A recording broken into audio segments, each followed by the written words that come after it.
कराची में मुनशियात के खिलाफ कार्रवाई। सचल पुलिस ने बैनुल सूबाई मुनशियात सप्लायर ग्रोह के अहम कारिंदे को गिरफ्तार कर लिया।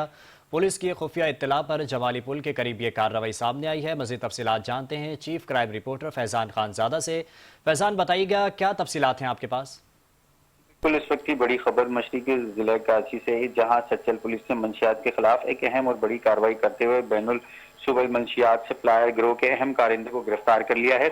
ये कार्रवाई SSP जुबैर नजीर शेख की हिदायत पर की गई, जिसमें पुलिस ने खुफिया इत्तला की बुनियाद पर जमाली पुल स्कीम 33 के करीब नाकाबंदी के दौरान एक मशकूक कार को रोका। ताहम पुलिस ने गाड़ी की तलाशी ली तो इसमें सवार मुलजिम इमरान के कब्जे से 2 किलोग्राम आला क्वालिटी मंशियात आइश बरामद हुई, जिसकी मालियत लाखों रुपए की बताई जाती है। ताहम पुलिस के मुताबिक मंशियात की सप्लाई में इस्तेमाल होने वाली गाड़ी को भी पुलिस ने तहवील में ले लिया है। पुलिस हुकाम के मुताबिक गिरफ्तार मुलजिम का ताल्लुक एक बैनुल सूबाई मंशियात नेटवर्क से है, जो सूबे बलूचिस्तान से मंशियात कराची मुंतकिल करता था। बाद अज़ां ये मंशियात कराची के मुख्तलिफ इलाकों समेत दीगर अजला में भी सप्लाई की जाती थी। इब्तदाई तफ्तीश में मुलजिम ने नेटवर्क से वाबस्ता मजीद अफराद के बारे में अहम इंकशाफात भी की हैं, जिन पर पुलिस मजीद भी कार्रवाई कर रही है। पुलिस का मजीद कहना है कि गिरफ्तार मुलजिम आदि जराइम पेशा है और इसका साबका क्रिमिनल रिकॉर्ड भी चेक किया जा रहा है। जी फैजान, शुक्रिया तफसीलात से आगाह करने के लिए।